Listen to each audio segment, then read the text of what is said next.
नमस्कार दोस्तों। पश्चिमी उत्तर प्रदेश के मुजफ्फरनगर जिले में पिछले दिनों बुढ़ाना विधानसभा सीट के बीजेपी विधायक उमेश मलिक पर सिसोली गांव में जानलेवा हमला हुआ। उनकी गाड़ी के शीशे तोड़े गए, काला तेल फेंक दिया गया, पथराव कर दिया गया और उन्हें वहां से जान बचाकर भागना पड़ा। इस घटना ने उत्तर प्रदेश की राजनीति में हलचल मचा दी है। खासतौर से पश्चिमी उत्तर प्रदेश का वो इलाका जो दिल्ली से लगता हुआ है, उसमें एकदम से राजनीति गर्मा गई है। और अगर दिल्ली से आप उत्तराखंड की तरफ चलते हैं तो 4-5 जिलों से होकर आप गुजरते हैं। इनमें गाजियाबाद, मेरठ, मुजफ्फरनगर, सहारनपुर, बागपत, शामली, ये 5-6 जिले प्रमुख हैं। और इन सभी जिलों में जाट राजनीति बहुत एक्टिव है और जाट राजनीति तमाम परिप्रेक्ष्य में हमेशा यहाँ महत्वपूर्ण रही है। चाहे वो लोकसभा के चुनाव हों, चाहे वो किसान यूनियन की राजनीति हो, किसान आंदोलन हो या फिर आने वाला विधानसभा का चुनाव हो। इस ताज़ा घटनाक्रम को उसी परिप्रेक्ष्य में देखने की कोशिश हम आज के वीडियो में करेंगे। और इसमें 3 बातें प्रमुख रूप से सामने आई हैं कि इस पर पश्चिमी उत्तर प्रदेश में जो खापों की राजनीति है उस पर क्या प्रभाव पड़ने जा रहा है, उसमें क्या एक्टिविटीज चल रही हैं। इसके अलावा किसान आंदोलन का जो इम्पैक्ट, तथाकथित इम्पैक्ट अगले विधानसभा चुनाव के लिए यहाँ पर एक क्रिएट हो रहा था और माहौल जो बना हुआ था, उस पर इसका क्या प्रभाव पड़ेगा। और ख़ास तौर से मुजफ्फरनगर जिला जहाँ पर यह घटना हुई है और बुढ़ाना विधानसभा सीट जो है पश्चिमी उत्तर प्रदेश की, उस पर यहाँ क्या प्रभाव पड़ेगा और ये कैसे राजनीति आगे चलेगी, इसको लेकर अलग अलग तरीके से एनालिसिस किए जाने की इसकी ज़रूरत है। देखिए, उमेश मलिक जो बुढ़ाना के विधायक हैं वो मलिक हैं और जाटों की जो गठवाला खाप है उसके खासम खास है। जाटों की गठवाला खाप के मुखिया हुआ करते थे स्वर्गीय हरकिशन मलिक। अब उनके बेटे राजेंद्र चौधरी इसके प्रमुख हैं, तो वो उससे आते हैं और लंबे समय से उमेश मलिक जुड़े रहे हैं गठवाला खाप की एक्टिविटीज़ में। और उनको टिकट जब मिला था तो उस समय सबसे पहले उन्होंने आशीर्वाद मांगा था हरकिशन मलिक का, जो गठवाला खाप के प्रमुख थे। और नरेश टिकैत भारतीय किसान यूनियन के अध्यक्ष होने के साथ साथ जो बालियान खाप है जाटों की और सबसे बड़ी खाप है, उस खाप के मुखिया हैं। उनके पिता स्वर्गीय महेंद्र सिंह टिकैत के पास भी यही प्रोफाइल था। वो भारतीय किसान यूनियन के अध्यक्ष भी थे और बालियान खाप के प्रमुख भी थे। तो इन सब चीज़ों के बीच अब घटना ये बन गई है, जो माहौल बना है मैं आपको बताऊंगा कि किस तरह से हुआ है। बालियान और मलिक ये दोनों जो खाप हैं, कहने के लिए बालियान और मलिक को छोड़कर अगर उसे गठवाला खाप कह दूं तो कोई गलत नहीं होगा। गठवाला और बालियान खाप में एक मतभेद पैदा हो गया है। अब तक जब भी जाटों का कोई मुद्दा होता था उस पर सारे जाट एक थे, उसमें चाहे किसान आंदोलन हो या भारतीय किसान यूनियन की अन्य एक्टिविटीज़ हो, सभी लोग इसमें साथ रहते थे।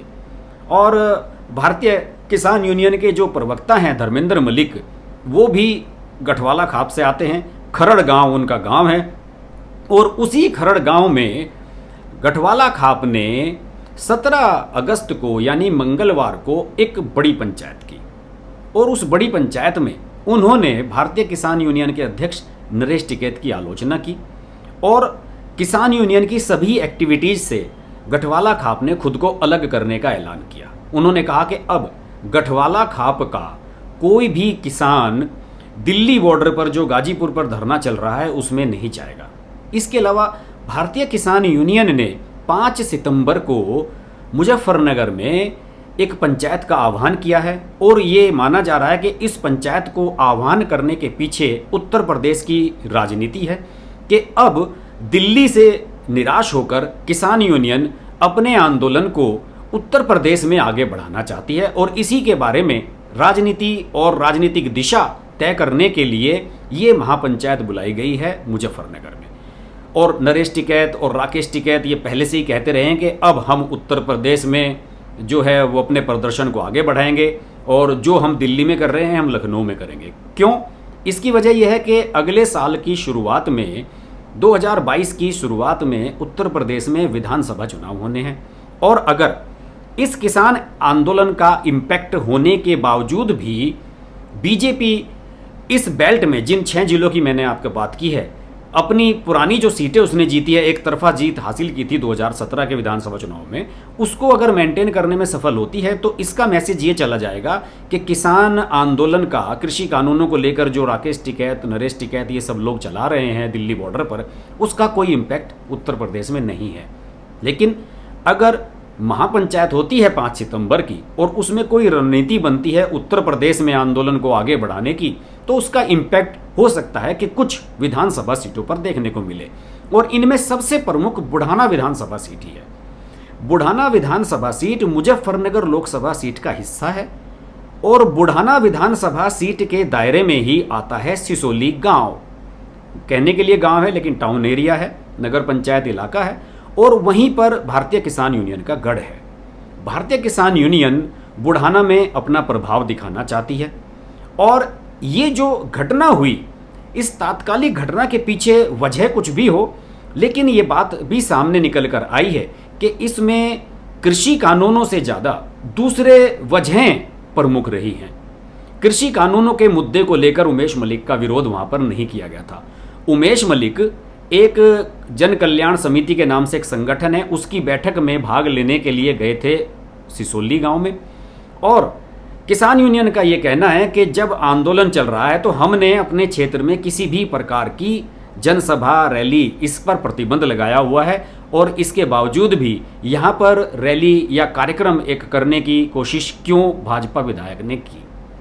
जबकि इसमें एक अंदरूनी खबर ये भी आई है कि भाजपा विधायक उमेश मलिक और उनकी जो टीम है वो कुछ किसी पुराने मामले को लेकर भारतीय किसान यूनियन के जो प्रमुख हैं नरेश टिकैत, उनके खिलाफ कोई मुकदमा दर्ज करवाना चाहते थे, किसी से कोई तहरीर दिलवाना चाहते थे और उन पर मुकदमा दर्ज करवाना चाहते थे।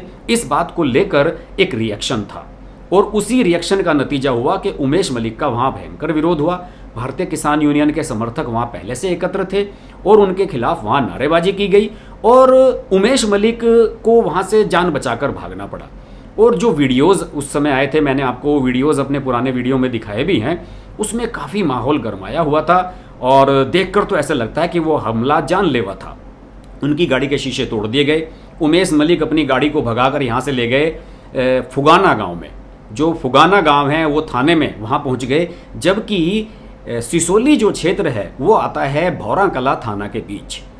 तो उन्हें भौरा कला थाना पहुंचना चाहिए था, लेकिन वो इतने घबरा गए कि वो पहुंच गए सीधे फुगाना थाना। उसके बाद मुजफ्फरनगर के सांसद डॉक्टर संजीव बालियान, जो केंद्र में राज्य मंत्री भी हैं, उन्होंने उमेश मलिक से कहा कि जब मामला भौरा कला थाना का है तो आप वहाँ आइए, हम भी वहाँ पहुँचते हैं। उसके बाद डॉक्टर संजीव बालियान वहाँ पहुँचे। उनके वीडियोज़ आपने देखे होंगे, उन्होंने वहाँ पर बयान दिया।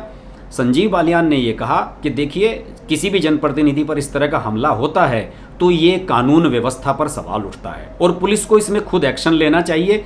ये कोई राजनीतिक मामला नहीं है, ये एक क्रिमिनल ऑफेंस है और पुलिस उन लोगों के खिलाफ एफआईआर दर्ज करे और उन लोगों की गिरफ्तारी करे। तो जिस कार्यक्रम के आयोजक उमेश मलिक को बुला रहे थे, उसी कार्यक्रम के आयोजकों की तरफ से इसमें तहरीर दी गई और हमलावरों के खिलाफ वीडियो कवरेज वगैरह के जो वीडियो फुटेज हैं, पुलिस वालों ने भी वीडियो बनाए थे, उसके आधार पर मुकदमा दर्ज कराया गया। अब इस चीज़ को लेकर नरेश टिकैत ने नाराजगी जाहिर की। नरेश टिकैत ने कहा, उन्होंने उसी दिन एक पंचायत की सिसोली गांव में और उन्होंने ये कहा कि डॉक्टर संजीव बालियान का हम विरोध करेंगे। और उन्होंने ये भी कहा कि डॉक्टर संजीव बालियान खाप से आते हैं तो हम उन्हें ये आदेश देते हैं कि वो मुकदमे इसमें वापस कराएं, कोई गिरफ्तारी ना हो और इस मामले को सुलझाएं। लेकिन ये नरेश टिकैत की गलतफहमी है। वो कायदे से वो संजीव बालियान को निर्देशित करने के लिए एंटाइटल्ड ही नहीं है। बालियान खाप ने संजीव बालियान के खिलाफ अजीत सिंह को वोट करने का आह्वान दिया था 2019 के लोकसभा चुनाव में। और सिसोली गांव में जितने भी बूथ थे सभी पर अजीत सिंह की हार हुई थी। केवल एक बूथ पर अजीत सिंह को बढ़त मिली थी डॉक्टर संजीव बालियान के खिलाफ, जिस पर टिकैत परिवार के वोट डलते हैं। तो ये तो पहले से ही जग जाहिर है कि टिकैत परिवार डॉक्टर संजीव बालियान को सपोर्ट नहीं करता। तो ऐसे में डॉक्टर संजीव बालियान कैसे बालियान खाप का आदेश मान सकते हैं। दूसरी ओर इस पूरे प्रकरण को लेकर जो राजनीति है बुढ़ाना विधानसभा सीट की, वो भी एक अलग सिनेरियो में बन गई है। पहले ये माना जा रहा था कि यहाँ इस बार राष्ट्रीय लोकदल की पहचान बढ़िया बनेगी। चर्चा ये थी कि उमेश मलिक का टिकट काटा जाएगा। उमेश मलिक के खिलाफ तमाम तरह के आरोप हैं और भ्रष्टाचार के कई आरोप लगे हैं, कई घोटालों के आरोप लगे हैं। और बीजेपी में तो यहाँ तक मानना है कि अगर उमेश मलिक को फिर टिकट होता है तो बीजेपी ये 50,000 वोटों से ये सीट हार जाएगी।